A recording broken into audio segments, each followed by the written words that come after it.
Ensemble architectural unique au monde et dont les origines remontent au-delà de l'an 1000, le Mont Saint-Michel, véritable citadelle de la mer, reste pour tous un site d'exception. Pendant des siècles, les peintres, les écrivains n'ont cessé de glorifier ce lieu mythique. Mais trop peu se sont aperçus qu'à côté de la merveille, il en existait une autre. Magnifique dans sa métamorphose quotidienne, transformation permanente, variable suivant la lumière, le vent ou la pluie. Extraordinairement naturelle et violente, sans cesse changeante, captée par les grèves, les vasières et les tangues, la baie du Mont Saint-Michel.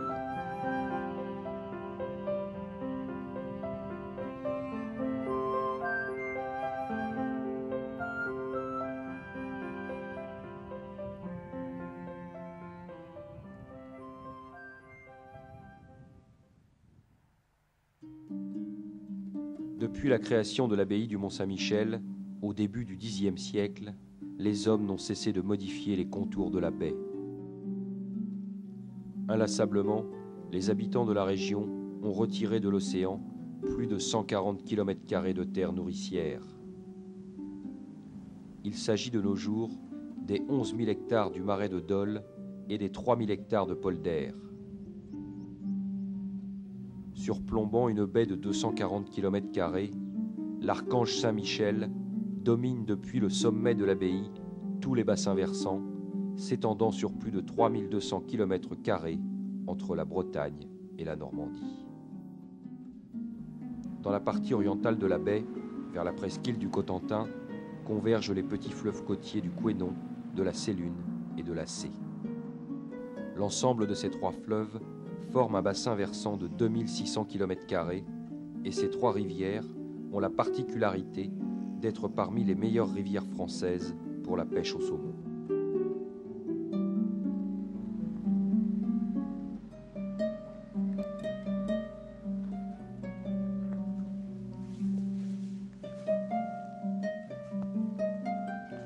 On est bien sur la Cé, là, oui. Verny, c'est le haut lieu de la prise des saumons. D'accord. C'est ici qu'on peut trouver régulièrement, quand il y a une très bonne remontée, une cinquantaine, une soixantaine de pêcheurs ici. Surtout au mois de juillet-août. Parce que quand c'est l'ouverture de la pêche au saumon de printemps, c'est un saumon qui est plus difficile à prendre que le castillon. Apparemment, les pêcheurs sont un peu plus dispatchés, puis ils sont un peu moins nombreux. Voilà, je vais faire mon nœud, je ne vais pas faire ma bêtise de 2 mois. J'ai mal fait un nœud que j'ai un poisson qui était parti avec. Alors vous mettez quoi comme leurre? Alors là c'est un storm. On a essayé ça en début de saison, j'avais essayé ça au centre, je trouvais que ça marchait bien, puis je trouve que ça a une bonne apparence dans l'eau. Je m'aperçois que moi j'ai fait monter un poisson. Donc là on va descendre, on va aller vers notre fameuse boîte aux lettres qu'on appelle, c'est notre indicateur en fin de compte. Quand il y a du frais, si on veut savoir, on va à la boîte aux lettres. Quand on voit un poisson frais qu'on en prend ici, c'est qu'on sait que sur le parcours, il y a du poisson qui doit suivre. Et l'épuisette indispensable, bien sûr. C'est une nouvelle réglementation, oui, qui est tout à fait justifiée pour le castillon. Pour la simple raison, c'est que le castillon, c'est pas un poisson difficile à mettre l'épuisette. Et comme il faut qu'on remette le saumon de printemps à l'eau, il n'y a aucun risque de l'abîmer. Un saumon de printemps, des saumons de plus de 70 cm, on les remet à l'eau. Donc l'épuisette, pour moi, est indispensable pour la saison.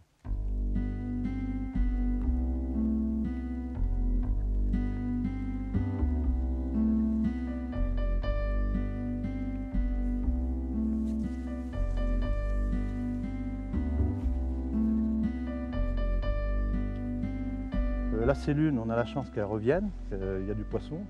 Donc ça permet de dispatcher un peu les pêcheurs, mais le problème c'est que ça reste sur la Sélune et la Cé. Donc là, il y a quoi? Il y a 15 km de différence entre les deux rivières et la navette est vite à faire entre les deux rivières. C'est ça le problème, si la Sienne pouvait revenir en saumon et la vire en truite de mer, ça permettrait de dispatcher plus le pêcheur parce qu'on se trouve quand même à une moyenne on est bien à 300 pêcheurs sur la Cé. Ah oui, quand même. Alors, est-ce que la Cé sera capable de résister à cette pression? L'avenir nous le dira. C'est pour ça que nous on essaie de faire des réserves, comme là on a fait une réserve aux pêcheries déjà depuis une dizaine d'années. Bon, il y a des fonds assez importants dans ces pêcheries-là et il reste tout le temps des vieux poissons qui sont montés au mois de mars, avril et qui restent là-bas jusque pour la prochaine frai, la fin d'année. Alors ici, c'est la fameuse boîte aux lettres. On arrive ici, s'il y a un poisson frais, il est mordeur. D'ailleurs, une année avec le copain Jackie, là, il était passé devant, j'en fais un juste derrière lui. Alors là, c'est un frais, et ben, ça confirmait bien. Après, dans les 2-3 jours qui suivaient, il y avait des poissons de fée sur le parcours du bas.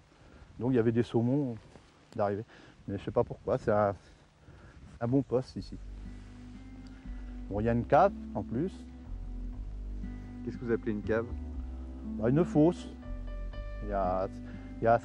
Juste en bout de virage, il y a une cave, c'est une fosse qui fait. Là, il y a plus d'1,50 m d'eau. Là. Donc le poisson, se plaît quand même dans les caves pour se reposer. D'accord. Et puis là, on a la chance un peu aujourd'hui d'avoir un temps un petit peu propice parce que c'est couvert, un peu. Ça, ce sont les bonnes conditions pour pêcher le saumon? C'est meilleur qu'il y a 8-10 jours qu'il faisait un soleil pas possible. Regardez. Ah ouais. Vous avez vu? Vous l'avez filmé? Et c'est un beau poisson celui-ci. Ça fait 19 ans que je pêche le saumon. Bon, je suis à local, alors j'ai cette chance-là. J'ai quand même connu 2 bredouilles. Autrement, honnêtement, j'estime dans mes prises, j'ai eu des bonnes années à 3-4 saumons, c'est tout. Autrement, c'est voir 1 ou 2 saumons de printemps. La moyenne pour nous, c'est quoi? C'est un poisson et demi. C'est déjà pas mal.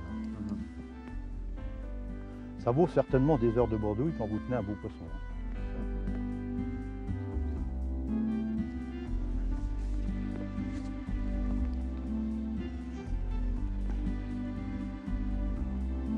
Vous connaissez celui-là? Le minerai, Ouais. Hop.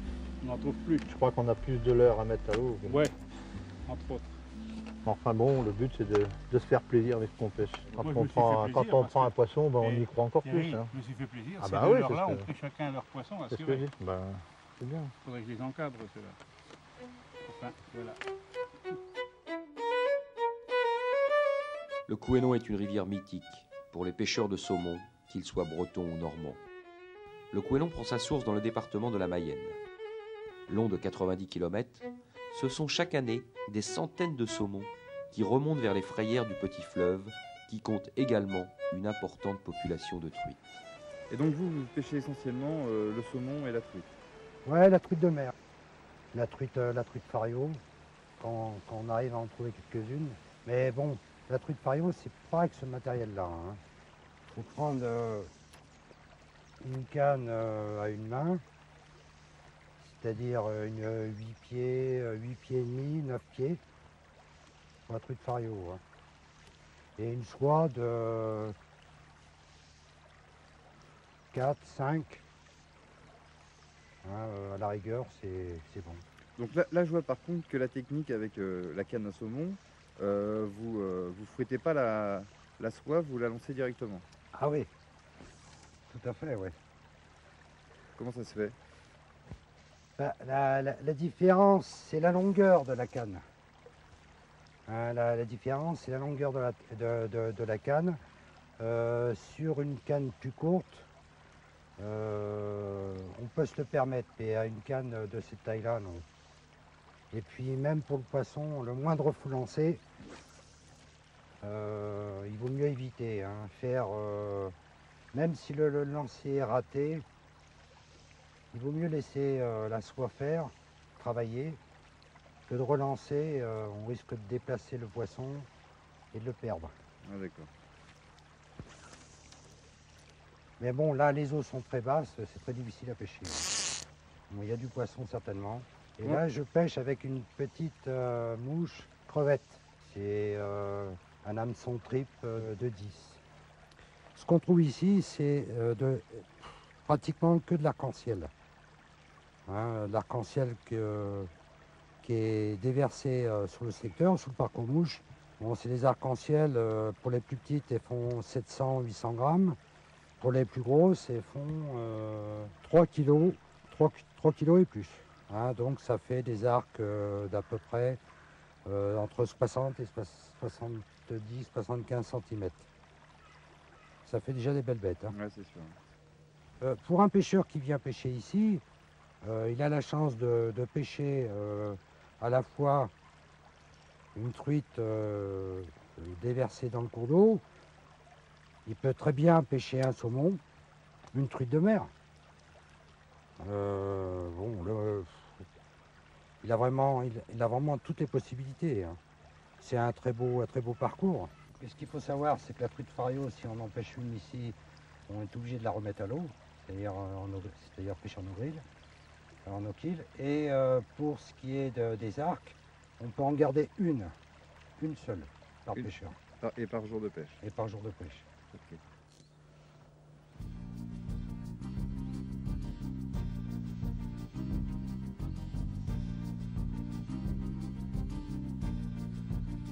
Ce qui est agréable avec la pêche à mouche, c'est le calme, le silence.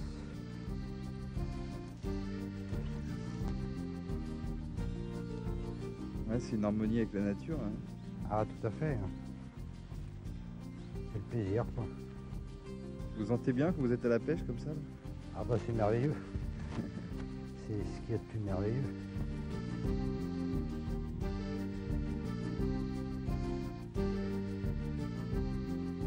Donc on sent les petites tapes, hein. Mais c'est pas franc, quoi. Là, ici tu as des chevennes, ils font 1 kg, 1,5 kg. Hein. C'est vraiment des morceaux. Mais si l'on aperçoit bon nombre de saumons et de truites dans le lit de la rivière, ce n'est pas une raison suffisante pour que ces salmonidés capricieux se décident à mordre au piège du pêcheur, qui n'a plus qu'à devenir philosophe.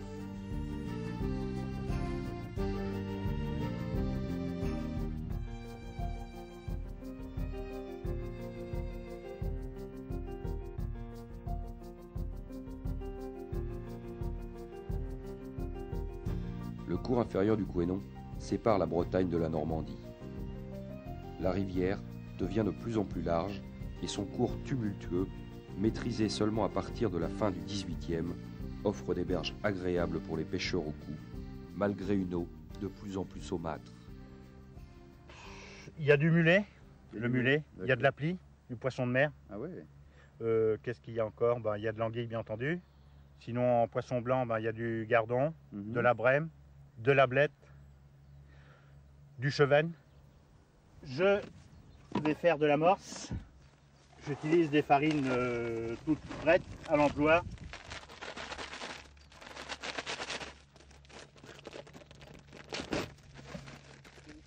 Ça, c'est une spécialité. Ça, c'est pour le gardon. L'autre aussi, mais plus granuleuse. De couleurs différentes. On va passer à la mouille. La mer s'arrête à combien de kilomètres d'ici là? Au barrage, elle s'arrête à quoi? 2 km. Ah ouais, d'accord. 2 km. Mais donc elle s'arrête totalement en fait. Le barrage l'empêche de ça remonter. Normalement, oui. À part des fois quand ils font des travaux, ils enlèvent une porte quand il y a des travaux à faire, quoi. Donc la mer remonte directement là. Mais bon, ça n'arrive pas bien souvent. Hein. Ça arrive une fois l'année ou. Et là, on peut voir qu'il remonte puisque le... Oui, le courant s'en va à sens inverse. D'accord. Maintenant, je vais passer au collage, je vais y mettre de la terre. La terre. La terre. Ok. Terre noire. Enfin, il y en a toutes les couleurs. Hein. Il y a de la jaune, il y a de la traçante, il y a de la non traçante. Il y a beaucoup de terre. Fonction du courant, de... si c'est la profondeur aussi. En fonction de l'endroit aussi peut-être? Oui, fonction de l'endroit aussi.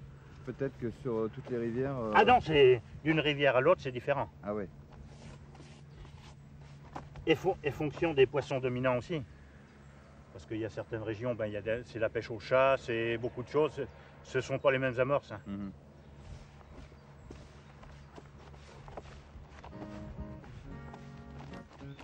Et alors, il y a longtemps que vous pêchez sur le Couesnon? J'ai toujours été au bord du Couesnon. Hein. Ouais. Donc minot, je pêchais l'anguille, que l'anguille. Parce qu'à cette époque-là, la mer remontait. D'accord. J'habitais entre ici et enfin sur Pénon. On pêchait que l'anguille parce qu'on ne savait pas pêcher autre chose d'ailleurs. Et on prenait des anguilles à tour de bras à l'époque. Ouais. C'est ce que je dis là, ça fait 40 ans. Ah, ça a bien changé ça. Les anguilles, on n'en prend plus. C'est terrible d'ailleurs de voir si peu d'eau. Vous l'avez connu beaucoup plus haute que ça?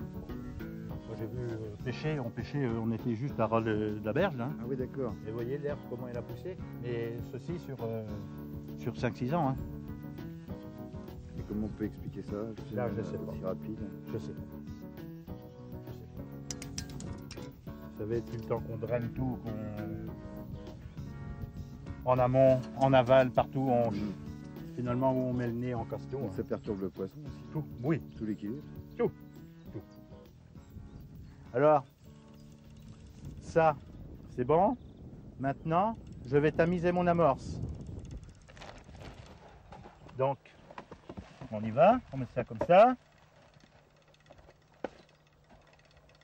Et on passe. On tamise. D'accord. Parce que c'est ça. Alors, tamisons. Je vais incorporer des petites bêtes dedans. Ça s'appelle du fouillis, de verre de vase. Je mets ça, c'est pour amener le poisson plus vite. Il faut une pollution organique. C'est un moustique, ça. Ah bon? Le Chironome plumeux, ça s'appelle. D'accord. Ouais. C'est un moustique qui pond ces larves-là et ça vit dans l'eau. Il faut une pollution organique pour qu'il y ait ce processus, quoi. Il y en a dans l'eau quand même. Okay. Il y en a toujours dans l'eau. J'en mets un petit peu. Vous voyez, ça gigote bien. Ouais, c'est très attrayant. On dirait de la confiture de groseille, bougeante. Ça, ce sont des vers de vase. Ce sont le même moustique, enfin un moustique plus gros, le même, quoi. Ça, ce sont les pour mettre à l'hameçon. C'est lèche. Là, j'ai quelques asticots parce que on ne sait pas ce qui va se passer. Asticots blancs, jaunes, rouges, des pinky, jaune, blanc, rouge aussi. Okay. Voilà, tout ça séparé. D'accord. Maintenant, je vais faire mes boules. Grosse comme une orange à peu près. D'accord. Alors, je vais en faire 6 ou 7 dans un premier temps. Et je vais les jeter à l'eau après. D'accord.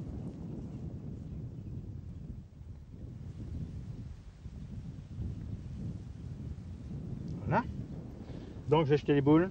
Alors je jette au niveau de la pointe du sillon, avec l'habitude, vous voyez. D'accord.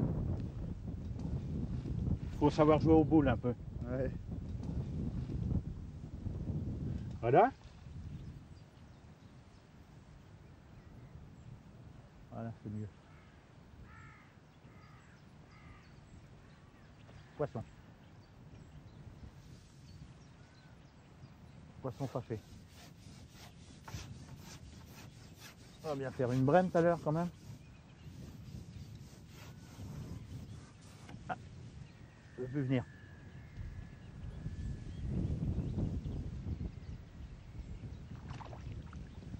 La chevane. Ça se bat bien ça, hein? Ah ouais, ouais, ça se bagarre bien. Allez, viens là mon coco.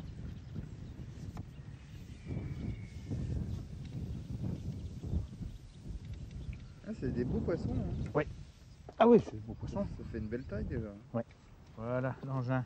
Ah, c'est des belles nageoires. Hein. Ah ouais, c'est joli. C'est un beau poisson. Mais c'est pas bon. C'est pas bon à manger? J'avais vu une recette un jour, je sais pas qui c'est qui donnait la recette. Alors il conseillait de mettre très peu de beurre dans la poêle, faire frire et passer le tout par la fenêtre. C'est plein d'arêtes. Ah d'accord. Ouais. Ouais, j'avais trouvé ça marrant la recette. Voilà, on va remettre un asticot.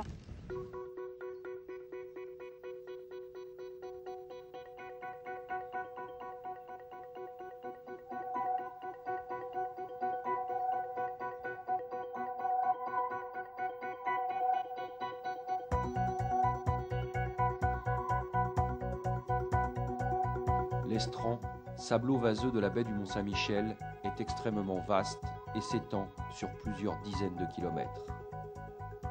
Les sédiments de la baie sont de plus en plus fins, du large vers l'intérieur.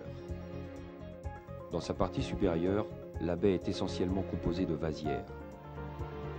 Malgré une extraordinaire impression de solitude, la vie animale de la baie est dense. Mais attention, la baie du Mont-Saint-Michel est extrêmement dangereuse. La violence des marées, la force des courants, le brouillard, ici, tout est danger. Et si l'on veut s'aventurer sur l'estran, il faut obligatoirement s'adresser à un guide. Une question délicate tout à l'heure. Où sont les sables mouvants, Jean-Michel? Dis-nous où est-ce qu'ils sont. Eh bien, il y en a juste derrière nous, là. Là. Là, vous avez un chenal. C'est le même chenal que celui qu'on a traversé tout à l'heure avec le petit pont de bois. Tant emprunté par les moutons de Pré-Salé. Seulement ici, il n'y a pas de moutons, parce qu'il n'y a pas de Pré-Salé, donc il n'y a pas de pont pour traverser le chenal. Et on peut regarder ce que ça donne. Mais on va aller un peu plus loin, là, par sécurité, vous allez voir. Venez.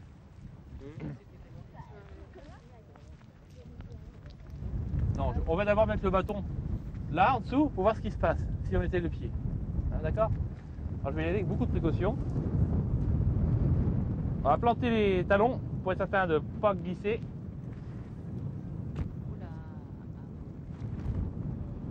Vous voyez?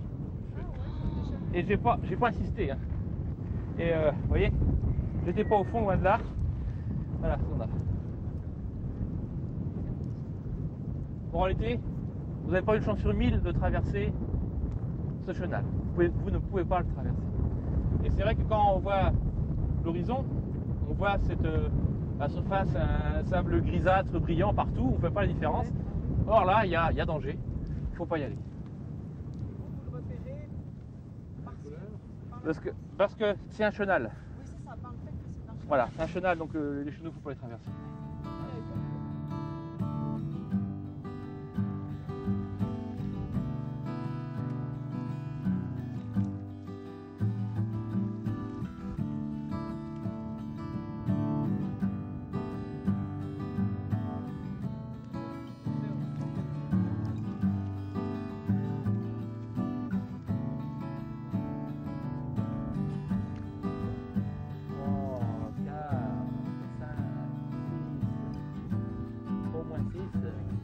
Alors les phoques sont à 1 km là, vous voyez?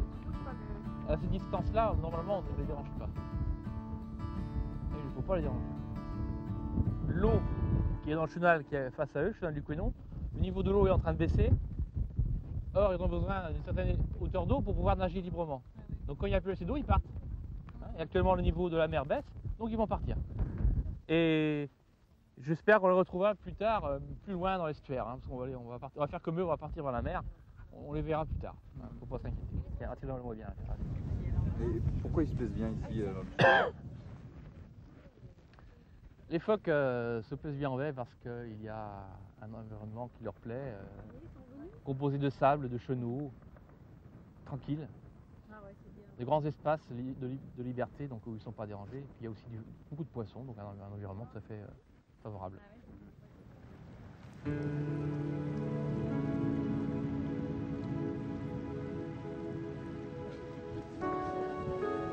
C'est le challenge numéro 3 après les terribles sables mouvants. C'est l'épreuve de la traversée du Couesnon. C'est pas la plus simple, car il y a beaucoup de courants. Dès que la marée remonte, il faut quitter sans tarder l'estran. Les chenaux se transforment rapidement en véritables torrents de montagne. Alors, le danger devient nettement visible.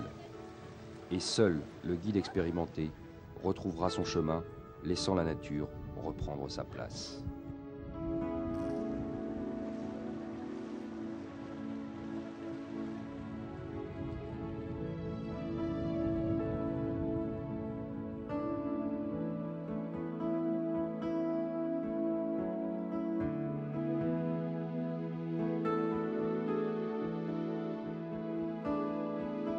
Quand on survole la baie en avion, on est surpris d'apercevoir d'étranges sillages dans la mer. Ces lignes, de plusieurs centaines de mètres de long, sont des pêcheries dont certaines furent créées au Moyen-Âge et sont toujours utilisées.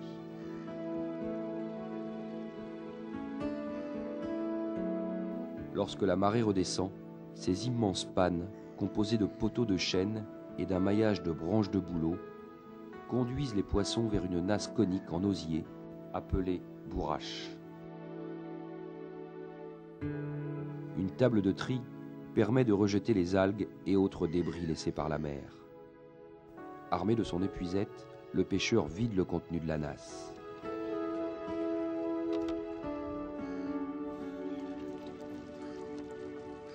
Ah ben là. Un bouquet.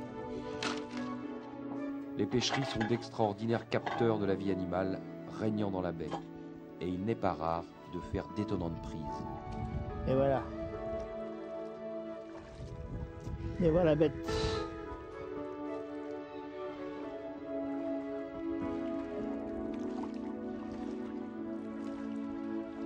Oh, il y en a.